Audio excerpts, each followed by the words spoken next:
अगर आप share market में इन्वेस्टमेंट करते हैं तो आपने बजाज का नाम ज़रूर सुना होगा। बहुत ही स्ट्रॉन्ग मैनेजमेंट है, बहुत ही पुरानी कंपनी है और बहुत लोगों को बहुत पैसा कमा के दी है। लेकिन अभी इसके 3 स्टॉक्स आ चुके हैं, बजाज फाइनेंस, बजाज फिनसर्व और बजाज हाउसिंग फाइनेंस। इन्वेस्टर इस चीज़ को लेकर कंफ्यूज हो गए हैं कि तीनों स्टॉक में डिफरेंस क्या है और कौन सा स्टॉक हमें आने वाले दिनों में अच्छा पैसा कमा के दे सकता है। आइए इस वीडियो में हम डिस्कस करते हैं कि तीनों स्टॉक्स में क्या डिफरेंस है और कौन सा स्टॉक्स हमें कंसिडर करना चाहिए। नमस्कार, मेरा नाम है अरुण कुमार अग्रवाल और मैं एक सेबी रजिस्टर्ड रिसर्च एनालिस्ट हूँ। सबसे पहला स्टॉक आता है बजाज फाइनेंस। ये सबसे पुरानी कंपनी है बजाज की और इसका बेसिकली नाम से ही समझ में आता है कि लैंडिंग का काम करते हैं। ये हर तरीके का लोन प्रोवाइड करते हैं, consumer loan, personal loan, EMI पे लोन प्रोवाइड करते हैं और काफ़ी अच्छा कैश जनरेशन वाला बिजनेस है और हाई ग्रोथ बिजनेस है।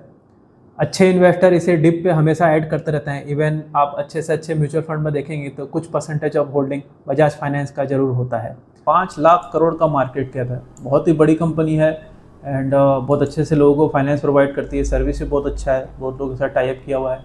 P27 का है। अगेन डेब्ट टू इक्विटी इसमें कंसिडर नहीं करेंगे क्योंकि लोन का ही काम है। प्राइस टू बुक वैल्यू 5 का ही लेके चलेंगे, वो भी मीडियम है, बहुत सस्ता नहीं है, महंगा है नहीं है। एंड अगर एवरेज पी की बात करेंगे तो 42 का है, यस 44 का है, जिससे अभी सस्ता ही ट्रेड कर रहा है एंड एक अच्छा स्विंग ट्रेड बन सकता है यहाँ पर। प्रॉफिट एंड लॉस की बात करेंगे तो कंटिन्यूसली ग्रोथ हुआ है, 20+% में ग्रोथ हुआ है नेट प्रॉफिट एंड सेल्स दोनों में। समय के हिसाब से इन्होंने भी अपने आप को एडजस्ट किया है और कंटिन्यूस ग्रोथ दिया है। रिजर्व्स में भी कंटिन्यूस ग्रोथ हुआ है, 54, 76, 96 एंड 102 लैक्स, बहुत अच्छी बात है। बोरिंग्स बढ़ेंगे ही क्योंकि वो एक्सपेंशन कर रहे हैं और उसके कंपेयर में बहुत ज़्यादा नहीं है। होल्डिंग्स की बात करें 54.7 प्रमोटर के पास है, 21% एफआईज के पास है, 14% अपने डीआईज के पास है। बहुत अच्छा होल्डिंग्स है, कंपनी बहुत अच्छा परफॉर्म कर रही है। हर डिप पे इसे थोड़ा थोड़ा ऐड कर सकते हैं बट वैल्यूएशन डेफिनेटली हमेशा कंसिडर करना चाहिए। अब बजाज फाइनेंस के टेक्निकल को चेक करते हैं। इसके लिए हम वीकली चार्ट को लेंगे ताकि हमें एक थोड़ा ब्रॉड व्यू मिले, क्योंकि मैं ट्रेडर नहीं हूँ, मैं मोस्टली इन्वेस्टर ही हूँ, तो थोड़ा वीकली चार्ट को ही कंसिडर करता हूँ। यहाँ पर अगर आप देखेंगे तो ये बहुत अच्छा सपोर्ट था, एक यहाँ का भी रेसिस्टेंट था और यहाँ भी सपोर्ट लिया है और यहाँ पर बहुत अच्छी बाइंग आई है। अगर डे कैंडल पे देखें या तो ये आज ही बहुत अच्छी बाइंग आई है। ये वीडियो रिकॉर्ड हो रहा है 23 मार्च 2026 को, तो ये बहुत अच्छे लेवल पे ऑलरेडी था। हो सकता है यहाँ पर थोड़ा ऊपर नीचे हो, बट अगर आप यहाँ से चेक करेंगे परसेंटेज कितना गेन मिलता है हमें, तो 35% का परसेंटेज गेन मिलता है अगर हम लाइफ हाई लेके चलें। एंड फॉल कितना हुआ है ये अपने हाई से, ये फॉल हुआ है 28% का अप्रॉक्सीमेटली। 35% को गेन करने के लिए आपको अगर 1 साल भी लगता है तो टोटली वर्थ है इस शेयर में इन्वेस्ट करना। ये सब शेयर्स को तभी ऐड करना चाहिए जब ये शेयर डिप पे मिलता है। काफ़ी स्ट्रॉन्ग बिजनेस है, हाई पे खरीदने का कोई वैल्यू नहीं बनता है। आप डिप पे खरीद के हाई पे कुछ अमाउंट एग्जिट कर सकते हैं स्विंग ट्रेड के हिसाब से, और कुछ अमाउंट आप होल्ड भी कर सकते हैं लॉन्ग टर्म के लिए। दूसरी कंपनी आती है बजाज फिनसर्व। इनका मेनली काम है इंश्योरेंस का। ये हर तरीके का इंश्योरेंस करते हैं और टू व्हीलर सेक्टर पर ये लीडिंग है। 30% of the market share two wheeler का जो है वो बजाज के पास में है और काफ़ी कंपाउंडिंग ग्रोथ लगता है इस बिज़नेस का। अगेन इसको भी डीप पे ऐड करना चाहिए, अच्छे ग्रुप की कंपनी है और काफ़ी पुरानी कंपनी है। आइए इसका टेक्निकल और फंडामेंटल्स देखते हैं कि कैसा लगता है। बजाज फिनसर्व बहुत ही इंटरेस्टिंग कंपनी है, इंश्योरेंस का काम करती है। 2,65,000 करोड़ का मार्केट कैप है। पी रेशियो 27 का है, इंडस्ट्री का पी 15.9 का है। डेब्ट to equity ratio again ignore करना चाहिए। Price to book value ratio medium है, 3.47, महंगा भी नहीं है, सस्ता भी नहीं है। एवरेज पी की अगर बात करेंगे तो 30 का है, अप्रॉक्सीमेटली उसी के पास ट्रेड कर रहा है। एंड 10 साल का अगर देखेंगे तो 34 का है, उससे सस्ता ट्रेड कर रहा है। प्रॉफिट एंड लॉस स्टेटमेंट में हमेशा 20% प्लस का ग्रोथ दिया है, मतलब 20% कंपाउंडर हो गया, बहुत अच्छी बात है। 20% का कंपाउंडर है और पी रेशियो ओनली 27 का है और इतनी बड़ी कंपनी है, बहुत अच्छी बात है। कंटिन्यूसली यहाँ ग्रोथ हुआ है, कहीं भी ऐसा नहीं है कि स्लो डाउन हुआ है। समय के हिसाब से इन्होंने अपने आप को कूप अप किया है। रिजर्व्स में भी कंटिन्यूसली ग्रोथ हुआ है, 40, 46, 60, 72, 76 और 76,000 करोड़ का अपना पैसा लगा है इस व्यापार पे। बोरिंग्स डेफिनेटली होगा, ये काम ही इंश्योरेंस का है और फाइनेंस का, तो इसमें ये सब होना ही है।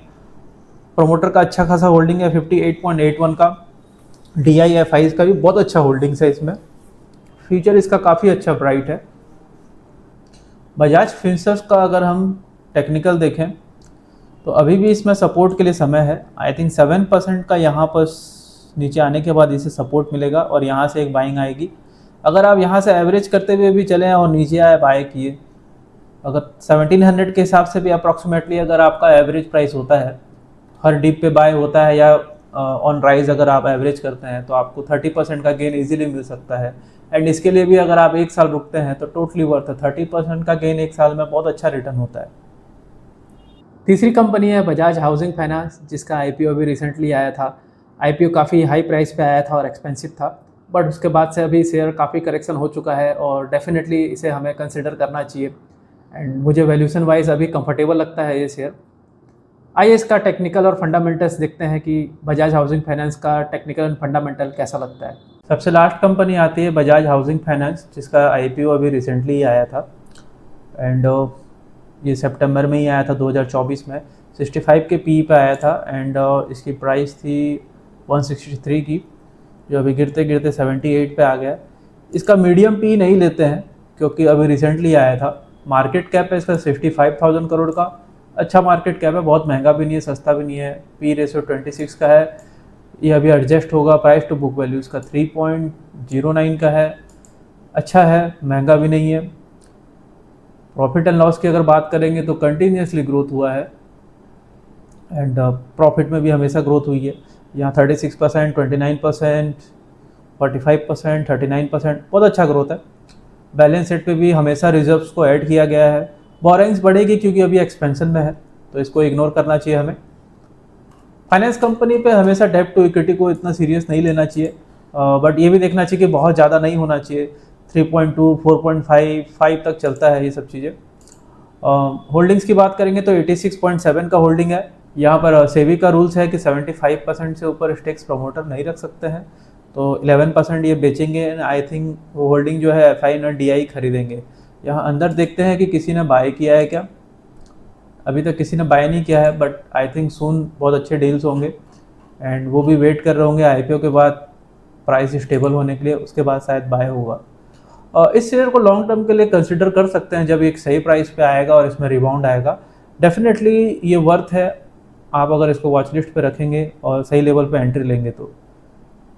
इसका मैं डे चार्ट ही लेता हूँ क्योंकि बहुत ज़्यादा चार्ट है नहीं, अभी रिसेंटली ही IPO आया था।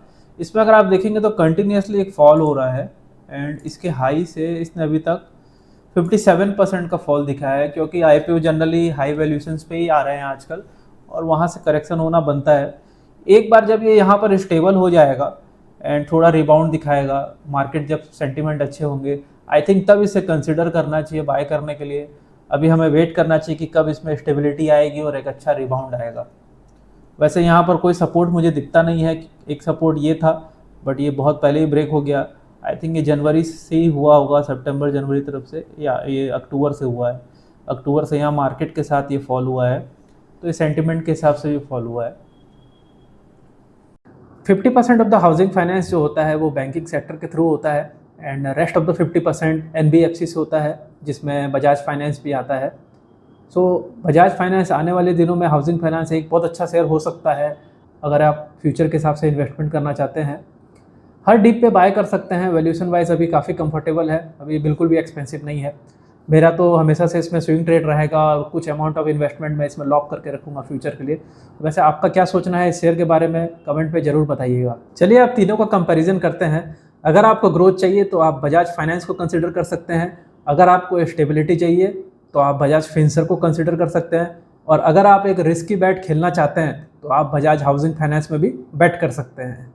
ऐसे ग्रोथ कंपनी कभी भी आपको सस्ते प्राइस पे नहीं मिलेंगे। इसका सिंपल सा आपको टेक्निक रखना चाहिए। जब भी इसमें डिप आता है, और वो डिप आ ही जाता है किसी ना किसी रीजन से, या तो पर्टिकुलर स्टॉक को लेके या फिर मार्केट को लेके, हर डिप पे आपको ऐड करना चाहिए, सपोर्ट पे खरीदना चाहिए। 20-30% गेन लेके आप ऊपर के लेवल पे कुछ अमाउंट एग्जिट कर सकते हैं और लॉन्ग टाइम के लिए होल्ड कर सकते हैं। एंड में मैं आपको एक कंक्लूजन देता हूँ कि बजाज के शेयर्स के साथ कैसे इन्वेस्टमेंट करना चाहिए। जैसे पहले भी मैंने अपने बहुत सारे वीडियोस में बताया है कि मेरा मेनली जो इन्वेस्टमेंट होता है वो स्मॉल कैप और मिड कैप पे होता है। मैं लार्ज कैप पे कम इन्वेस्टमेंट करता हूँ। हाँ, अपॉर्चुनिटी मिलती है तो मैं लार्ज कैप पे भी इन्वेस्टमेंट करता हूँ। एज़ करेंटली मुझे पोर्टफोलियो के हिसाब से, मेरे पोर्टफोलियो के हिसाब से बजाज हाउसिंग फाइनेंस मुझे काफ़ी अच्छा लगता है और मैं इसमें एक अच्छा बैट लेना चाहता हूँ। मैं वेट कर रहा हूँ उसमें रिवर्सल का, जब इसमें रिवर्सल आएगा इसमें मेरी एंट्री होगी एंड स्विंग ट्रेड के हिसाब से मैं इसे कंसिडर करूँगा और प्रॉफिट अमाउंट को मैं लॉन्ग टर्म के लिए होल्ड करूँगा। बजाज फिनसर्व और बजाज फाइनेंस मेरे पोर्टफोलियो के हिसाब से मुझे सूटेबल नहीं लगता है। बट बात यहाँ ऐसे आती है, अगर आप एक स्विंग ट्रेडर हो तो मुझे तो तीनों में अपॉर्चुनिटी दिखती है। वैसे आपका इस पे क्या डिसीजन है और आपका फेवरेट स्टॉक कौन सा है, मुझे कमेंट पे ज़रूर बताइएगा। अगर इसके रिलेटेड आपका कोई भी सवाल है तो आप कमेंट पे लिखिए, मैं उसे आंसर करने की पूरी कोशिश करूँगा। वीडियो देखने के लिए धन्यवाद, और अगर ऐसे वीडियोस और देखना चाहते हैं और मेरे वीडियो पसंद आते हैं तो मेरे चैनल को सब्सक्राइब कीजिए।